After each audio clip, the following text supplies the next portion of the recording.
So this session is really kind of over to you guys really as the referral staff that are doing the referrals.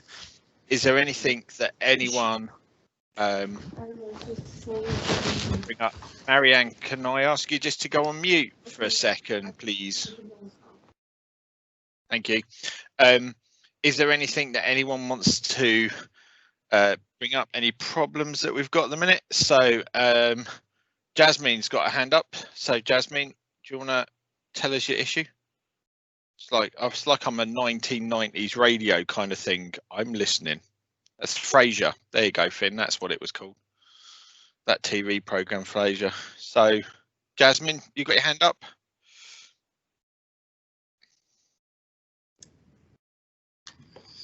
There's a question from Nicola about how we can clear up referral action required within ERS confidently, and rejections are not always clearly indicated.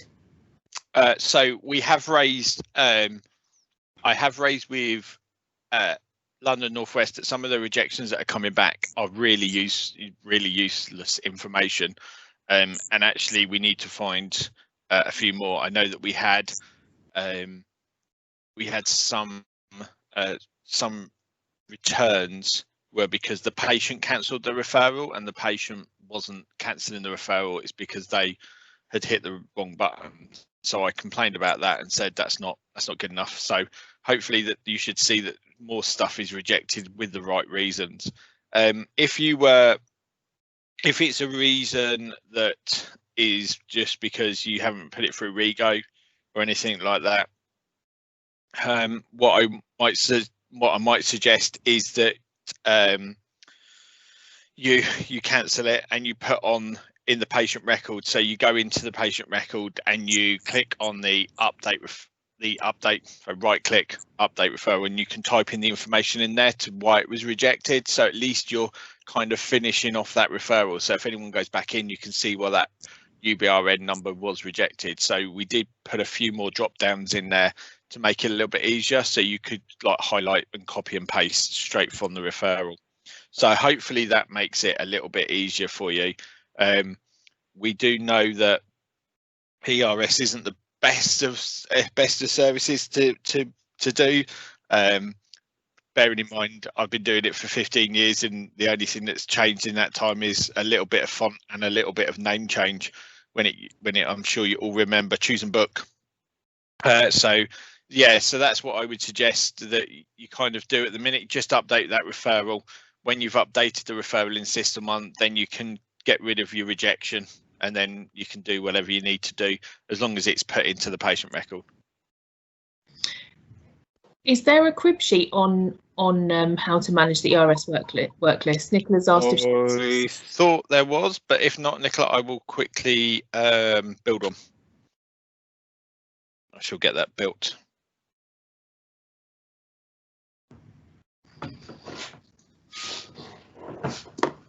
Okay.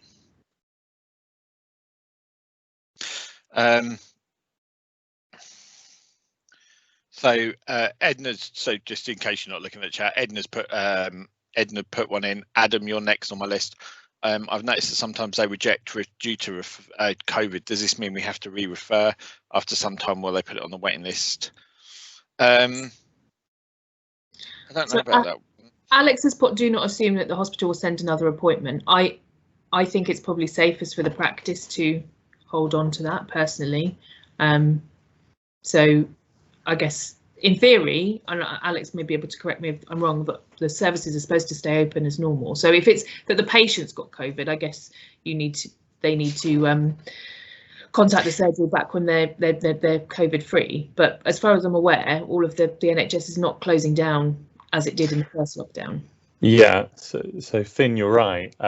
The problem is we're dealing with multiple departments with different levels of organisation.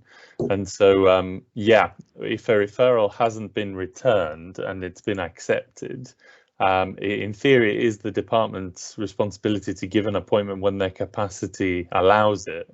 But in practice, what we found is that even since the NHS has in inverted commas, gone back to normal since July, a lot of referrals are just not going through, even though seemingly they've gone through on ERS. And we're getting notifications on the work list months later saying, please resubmit the referral, no capacity, or lots of other very silly excuses like patients out of area, etc., irrelevant reasons which are not actually valid. And so I can completely see the frustration from a practice perspective. And I think the safest thing to do is actually keep a list of these referrals. And that may require keeping that list separately to ERS in case they drop off somehow, and then periodically check that the patient has actually had an appointment or that something has happened with that referral.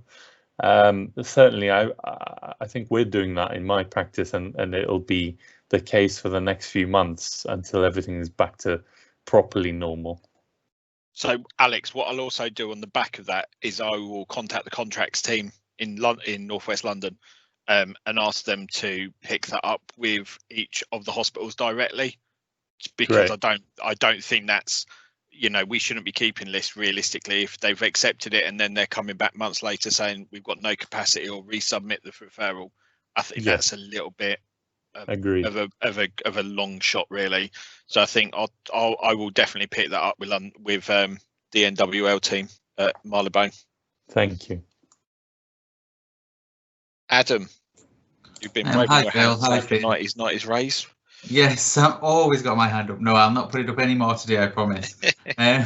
I've got one question regarding, it's more the ERS team. We've had a couple of issues in the past where a patient will phone the ERS team will say, oh no, the surgery's cancelled your referral. So then we get an angry patient on the phone saying we've cancelled it.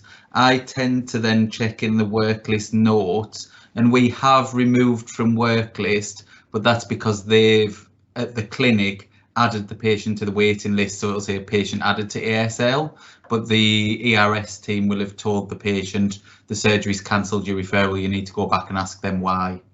So it's just a bit of feedback for them to make sure that they check the notes when feeding back to patients, because we tend to then get an aggravated patient and they sometimes don't believe us because they'll say, why has the ERS team told us it's cancelled when it's not? So is that the ERS team at the hospital or the the national ERS team? It'll be the number that they would, when it says ring this number from the 03 number. So unfortunately, they only see what you see. They only kind of see what the patient would see. So if the patient logged on, they would only see that, unfortunately, at the minute.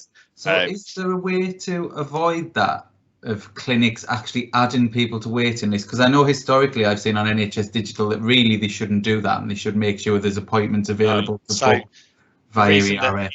The reason that they do it is to manage their waiting list. It's, to be honest, Adam, it's been going on ever since I started in the NHS. So when one clinic used to get full, they used to either close down the clinic, or they used to accept it and then say booked outside of ERS was booked outside of choose and book. That was always the best one. But so no, there's not a lot we can do about that. I mean, again, I can bring it up with the contracts team. Yeah, so it's just we're happy to feedback from this side. It's just frustrating when they say the surgery's cancelled it and you get this aggravated patient when nothing's been cancelled. They're actually on a wait list, but that's not an issue. And I think the other thing I caught you discussing before was the messages. I think people were probably referring to that being rejected because of the Northwest London document from January 2020 or whatever. Are they supposed to be now adding on to the end of that to say for what reason they've actually rejected based on that? So, because that's not a helpful rejection notice, because you don't know. It never is. It never is. I had one the other day that you're using version 5 We're now on version 6, and they hadn't let us know. So we are on things like that. We are trying. So this leads kind of into, when you're doing a referral to one of the services that are part of the transforming outpatient team, just make sure you're using the address book and you're using that form, because the form gets updated by our central team, and the form is agreed by all the hospitals across North West London. So so the likes of London North West, Hillingdon, Chow West, Imperial all use our form because that's what's been agreed. So I would suggest that if you are getting a lot of these back that said, you know, please refer under the North West London Transformation Outpatient Programme January 2020, just make sure you've used the right form. If you use the right form and everything's gone through, then I don't understand why it would have been rejected. That's something that we need to look at. On the back of that, on Teams, if you hopefully you all got access to the referrals part of Teams. If you haven't, then send me an email, we'll add you on. But the idea being is that I did put a link on there to kind of hopefully get people into, you know, breaking it down using the streams. But there was a link on there for the transforming outpatients. So you know, I'll get that updated and we'll get that pushed on a lot more so we can get that up to date potentially as well. So we'll get that done. Thank you, Phil. That's all right. So Nicola had a related question, which is who do we report wrong ERS and phone numbers being printed on patient referral information documents? Barts Health showed 2-week wait telephone number when patient referred for gynecology. So we would need to get in contact with Bart's PALS department and let them know, because it will be Bart's would have put that number in the background of their ERS. So that would have been down to Bart's. Okay, thank you. That's right. So hopefully that's in. So we'll carry on. We'll keep doing. Jasmine, you've got a question.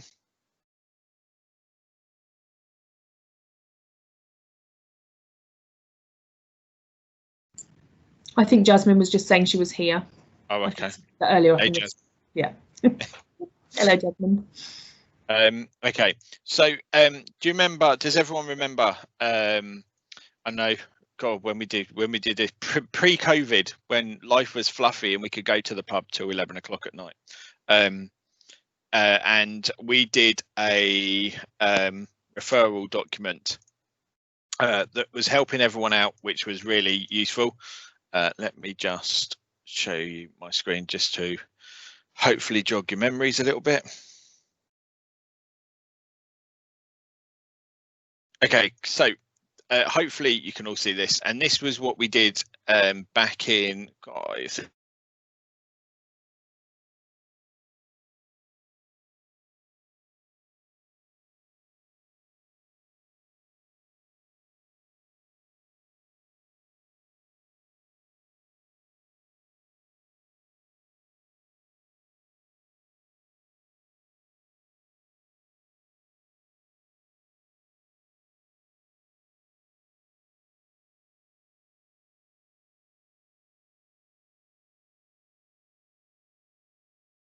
It's a cutout on me, so I do apologise. It's not just you guys that have IT issues, obviously. So hopefully you can all hear me again. So I do apologise about that. Yes, Alex, unfortunately did. I was trying to do some clever stuff and share my screen, so it kicked me off. So hopefully you saw a quick glimpse of my screen before it cut out. So we do have the community referrals manual that we built. I'm going to re-put it. I'm going to just jig it, make sure it's all up to date. Me and Finn have been working hard on it in the background. So the idea being is that you'll be able to re-look to that, and we're going to put it on Teams this time. We kind of thought that actually if it's on Teams,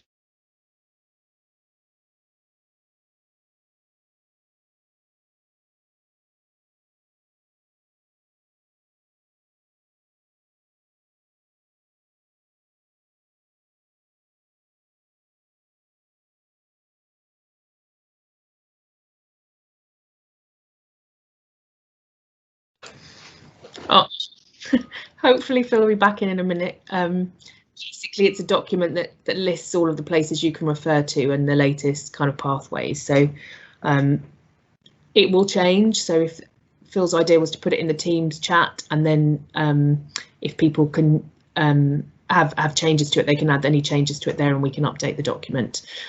Just because sometimes it's hard to keep fully on top of all the different changes to the different pathways. I wonder if I should try and share it. But I mean, that's essentially what it is. I'm hoping Phil will come back in a minute.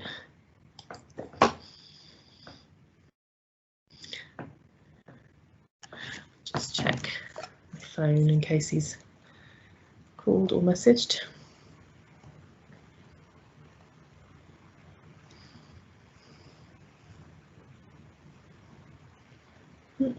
Sorry, we're kind of stuck without Phil, as he's the maestro on this topic. I don't know if there's any other questions anyone wants to ask while we wait and see if Phil tries to come back in.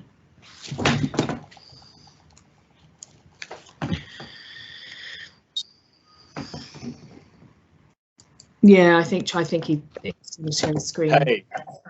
Oh, hello. Sorry. Right, sorry, you're now on my iPad, so I do apologise, saying you're going to be able to hear my dog bark array now because someone's just come to the front door. So I will try and hold it back a little bit with my arm down. So as I was saying before I got rudely kicked off by Teams, we've done the support manual again. We've updated it. We're going to try and keep it updated. We're going to put it onto Teams this time, just to make it a little bit more dynamic, so you can see changes, you can see if anything's changing, and you can comment to say that you think there's changes coming, so that kind of way it's more everyone's document rather than just mine or just Finn's or just the CCGs. So hopefully that would make it a little bit better. Can everyone hear me okay? Sorry, Christine's just said she can't hear me. Am I really crackly? It's not too bad for me, but I guess if you put it to maximum, we'll try and keep going again.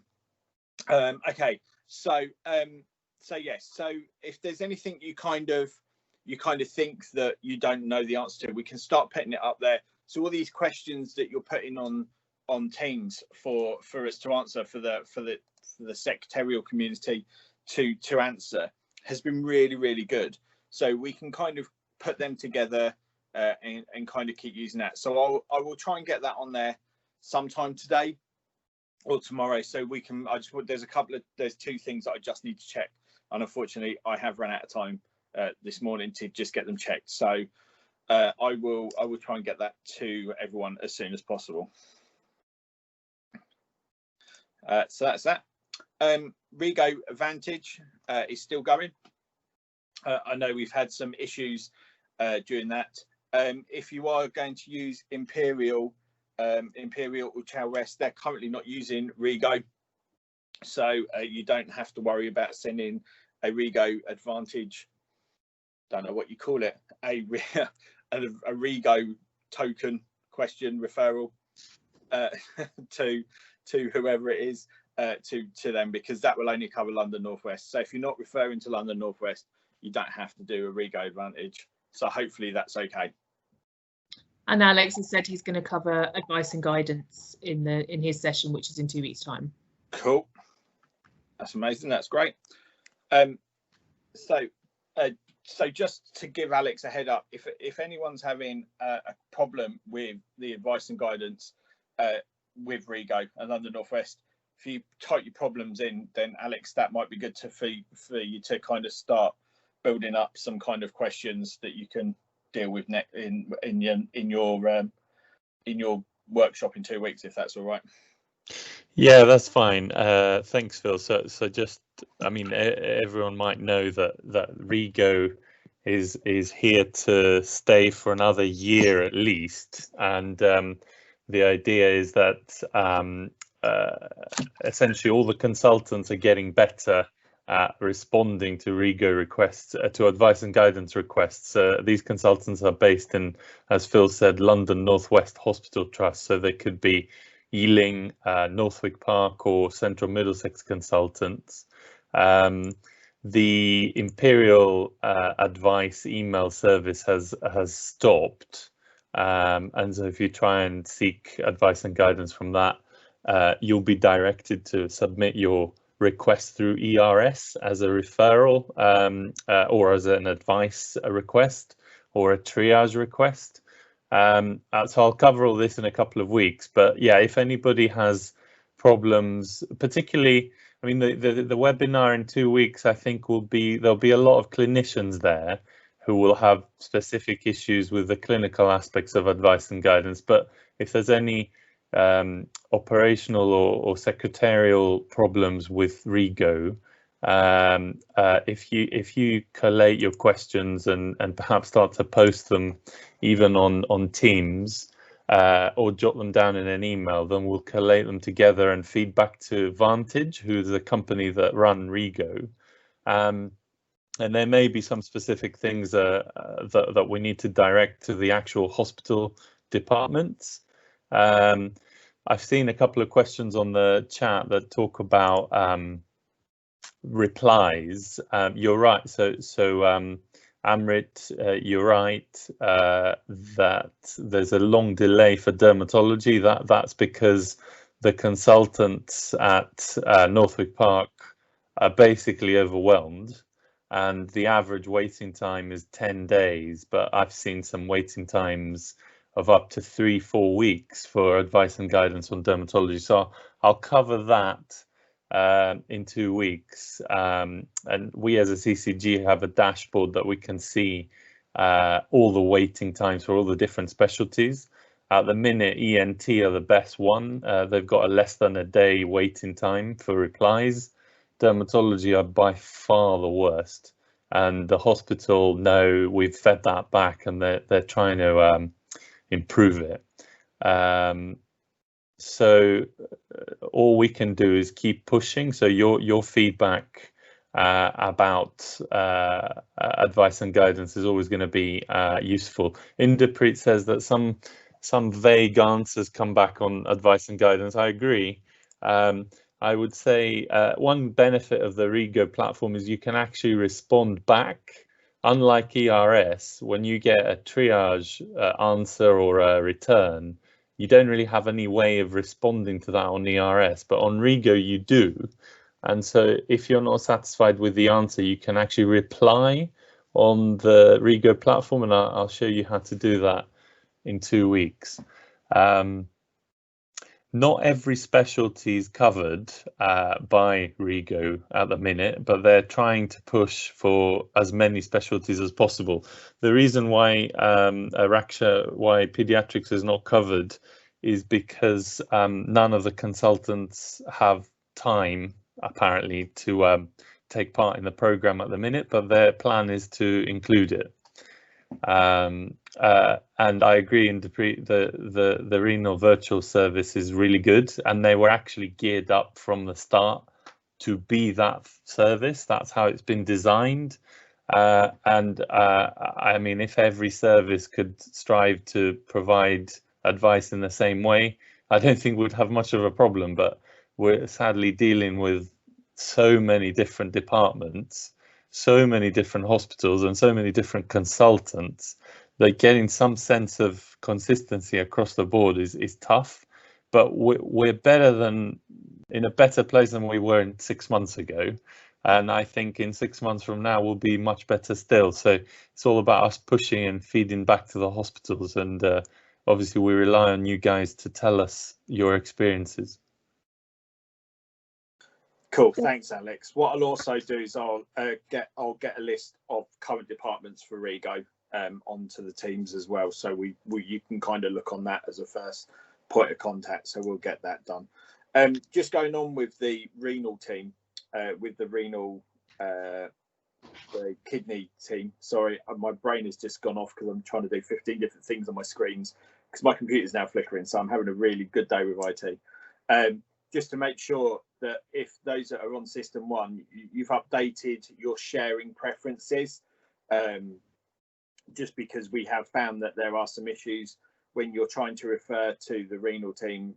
They log on to system 1 and they need to see the notes for the patient. So if you don't have the latest sharing, or you've not shared your patient record with them, they cannot see the patient record, and they cannot do a fully triage on the patient. So just to make sure that if you have any problems with that, it's blog number 15, I think it is, on the NWL GDPR blog. So just make sure you keep up to date with that. I'll send that out as well, just to make sure you've got that. Yes. There's also a question about a direct email address for ERS to respond to with regard to some rejected notes or queries instead of re-referring. I think the answer to that is no, unfortunately. There isn't any way to reply back. No, that's very true. There's no way. Once it's been rejected, unfortunately, that's the end of that. That's the end of that number, so to speak. So there's not a lot we can do about that. We just have to resend it. And Nita had her hand up. I don't know. Nita, do you want to come off mute? Yeah, hi. Just a very quick question. I've had a couple of issues where bariatric surgery referrals keep on bouncing back. The way I refer it is to bariatric clinic, and unfortunately it came back. And then I tried endocrinology, and then it came back. And then finally, I had sent it back to the GP, saying really, but I'm just not sure what the guidance, if you have any, how do we go about it? I've had that one. I've had that. I've had that before, and I don't know why. And it took me ages to find bariatric surgery. Leave that one with me. I've got that written down somewhere in my many notes that I've got written down somewhere. But yeah, leave that one with me, and I'll try and see what I can find for that one. Thank you.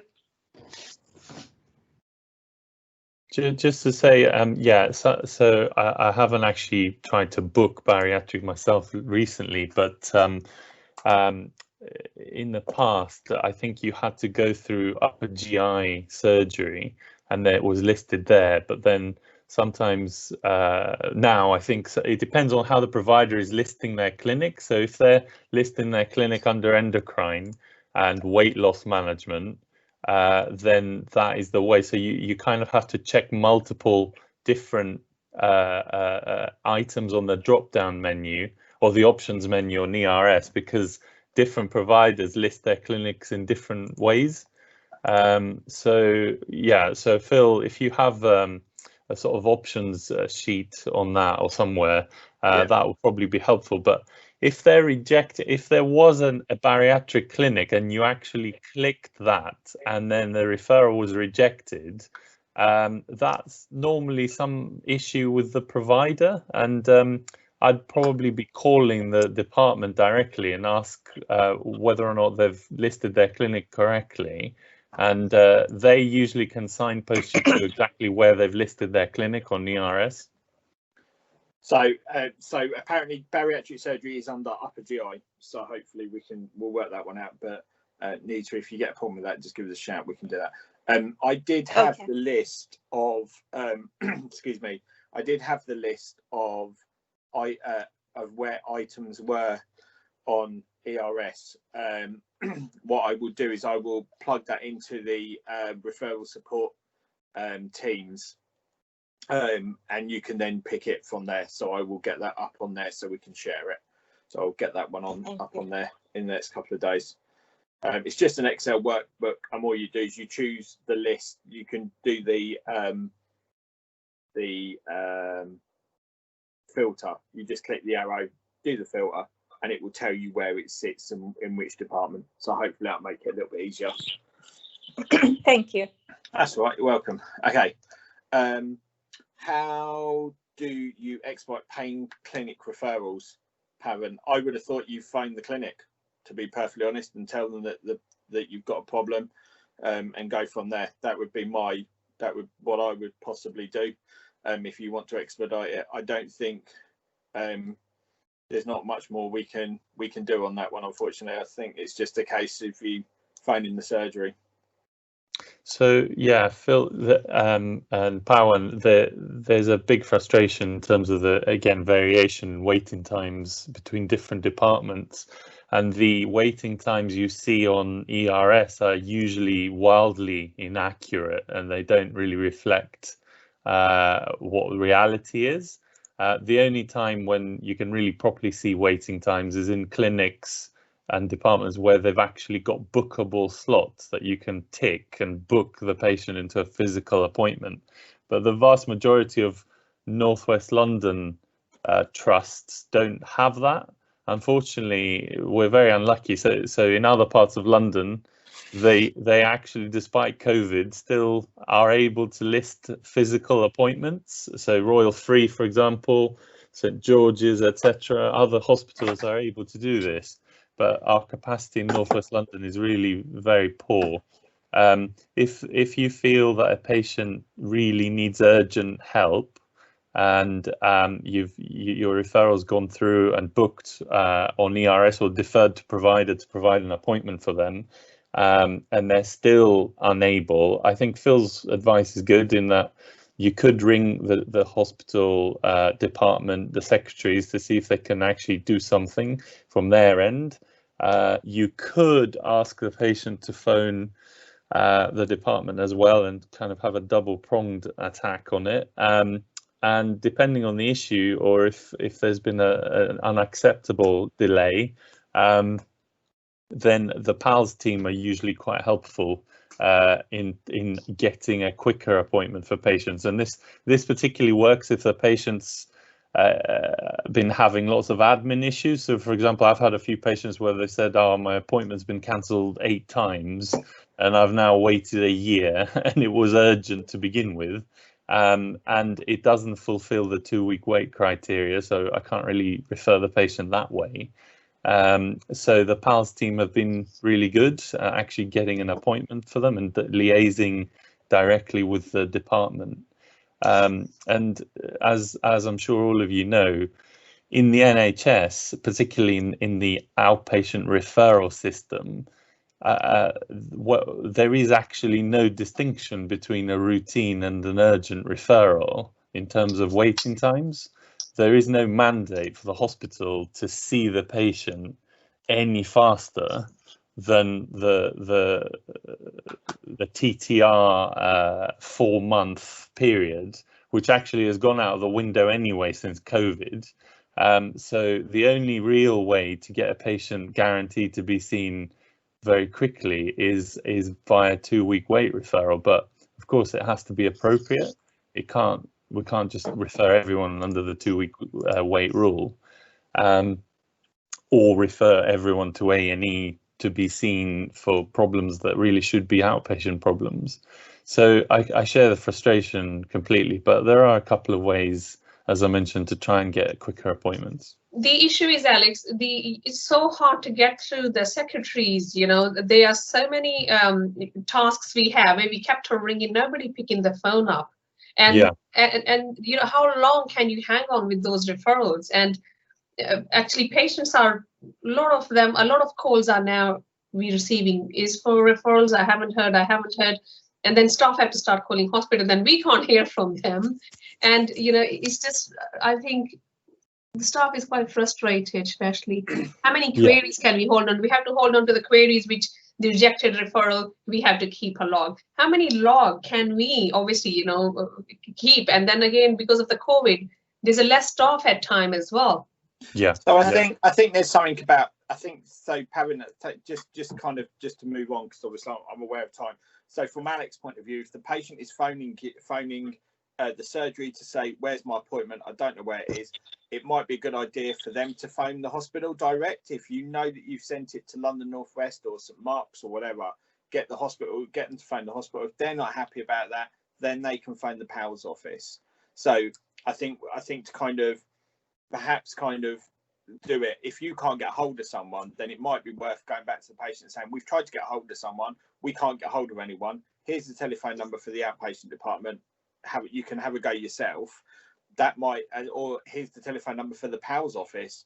You know, that's the best we can do. We know it's been accepted. We know it's on the pathway. If they've not heard anything and it's been accepted, it would be down to the hospital for them to contact the patient.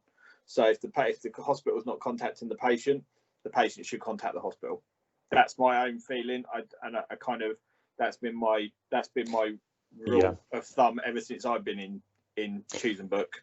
So you're right, Phil. I mean, one of the things that myself and Shankar have tried over the years, which still doesn't seem to have materialized, is to get actual departmental email addresses for all the different hospital departments, so that any admin queries can simply be requested that way rather than being on the phone endlessly and not getting through to anyone. And unfortunately, most departments haven't provided email addresses. I've managed to get a sort of semi-breakthrough this morning, and I'll try to update this in 2 weeks' time through the Rego platform. In that, one of the things I'm trying to do is trying to get the departments. So apart from clinical advice and guidance, there'll be another potential option for administrative queries. And users will have the option of that. So every hospital department that's listed on Rego will also be mandated to provide administrative help to practices. So these types of queries could go directly there, but that only applies to London North West for the minute, and it hasn't actually launched yet. So this is something that I'm trying to get set up.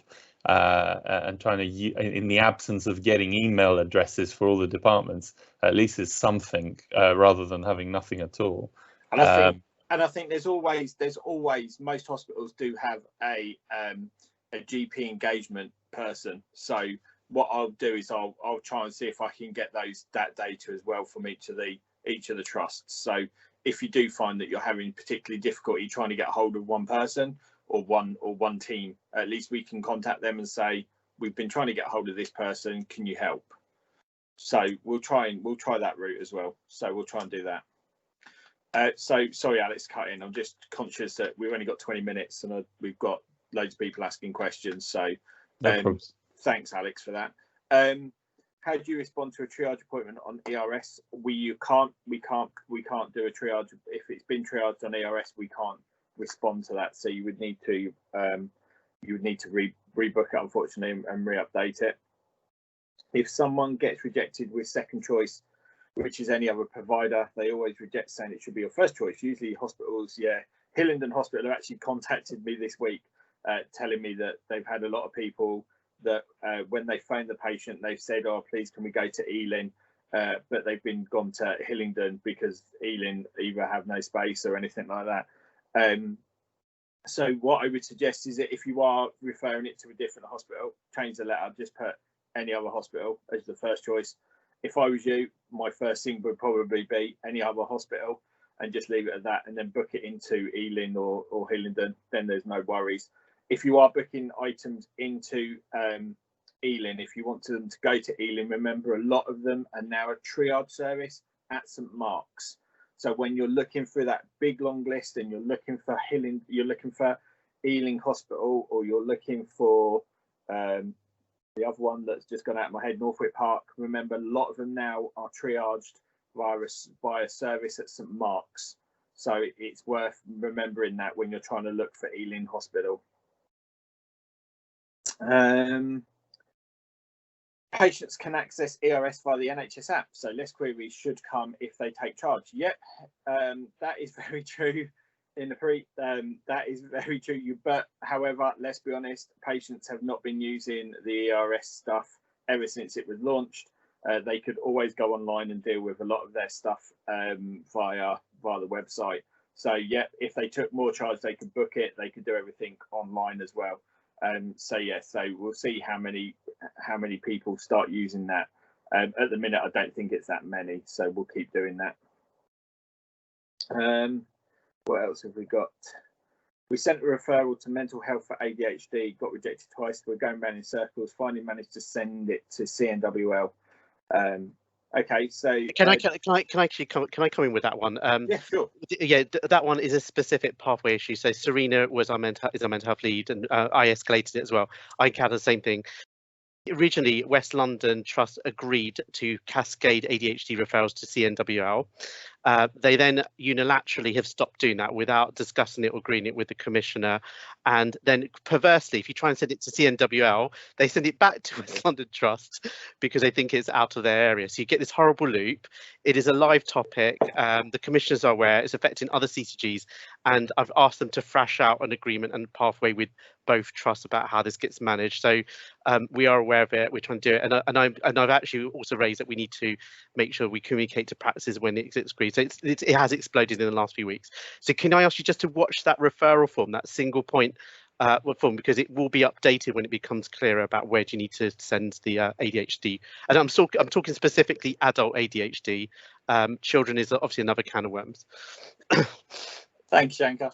Okay, care coordinators and Laxmi. So also the care coordinators and social service referrals were on hold, removed from water conversation. We have a lot of room paper requiring help.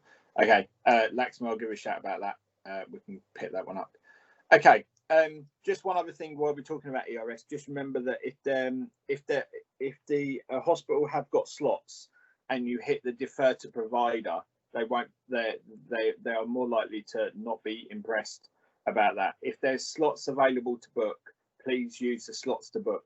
Do not use defer to provider unless there are no slots. So if you choose your hospital, you choose whatever, and you're booking the appointment, if you go through to book the appointment and there's no available slots, then you would hit defer to provider.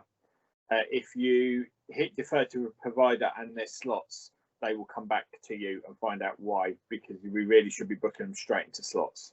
So there is that.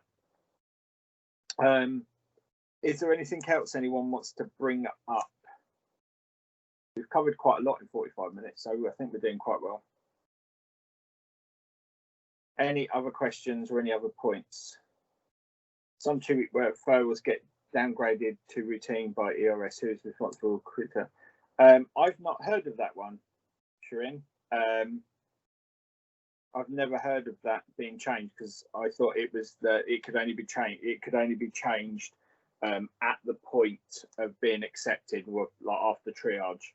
So I don't understand how that would work. If you pick 2-week wait, and then picked your clinic, it shouldn't change it directly.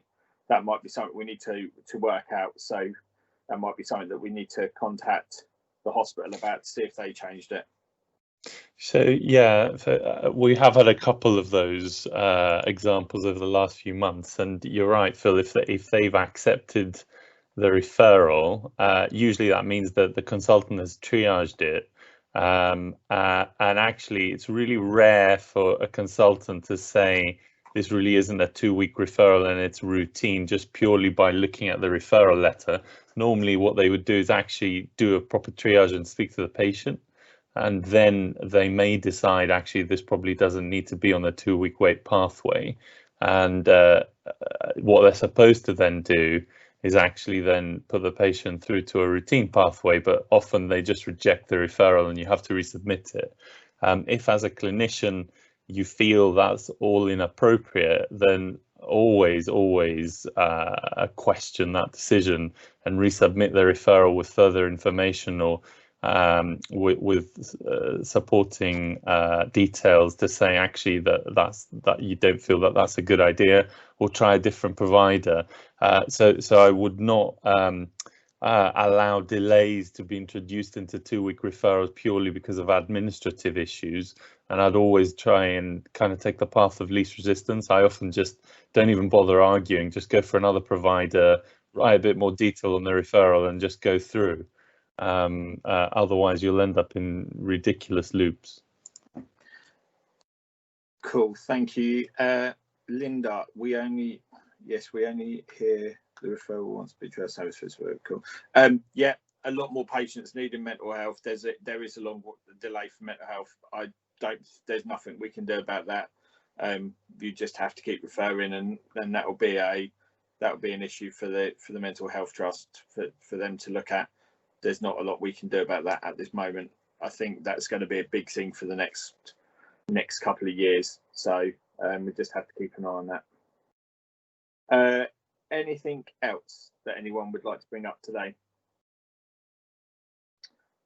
or have we completely? I know crying faces. I know. It's not a lot I can do apart from hand you a tissue at the minute. I can't even do that because I'm not allowed near you. So 2-meter tissue. You have to buy your own and pretend that I've given you one. Anything else that we need to cover today? I think I've done everything that I need to cover. Finn, is there anything else you would like to cover? You're on mute. You're on mute, Finn. Sorry. Thank you. Happily talking to silence. I've been taking notes, so I will go through the questions, and if there's any that I need help answering with, I will. Cool. Great. Sorry for all my technical issues. I will go and throw my laptop and try and get a new one. So if there's nothing else, then thank you very much. Thank you all for attending. I hope you found it helpful. So perhaps we might get another one of these in before Christianity, just give it a shout. I'm on calls all day, so you might just want to drop me an email. I might be able to pick that up quicker at the minute. We might do another one of these perhaps in December, just before Christmas, just to catch up, just to make sure everything's happy. Remember Alex's workshop in 2 weeks' time. Is it 2 weeks today, Alex? It's on the 19th, the Thursday, not the Wednesday. So it's at 12, I think, on that day. Yeah. So just remember, if you would like to be invited, let the network relationship managers know, or talk to your practice manager who can forward it on, because they will get the invites. But like always, any problems, give me a call, give the help desk a call. One of my colleagues will give you a hand. But thank you very much, everyone, for attending. I'll give you 10 minutes back before a lot of us go to a next meeting, or 10 minutes back before you have to go lunch. So have a great afternoon. And if I don't see you, I'm going to say Happy Christmas, everyone, because got to get it in quickly. Have a great afternoon, everyone. Take care. See you all soon. Thanks. Bye. Thank you. Bye bye.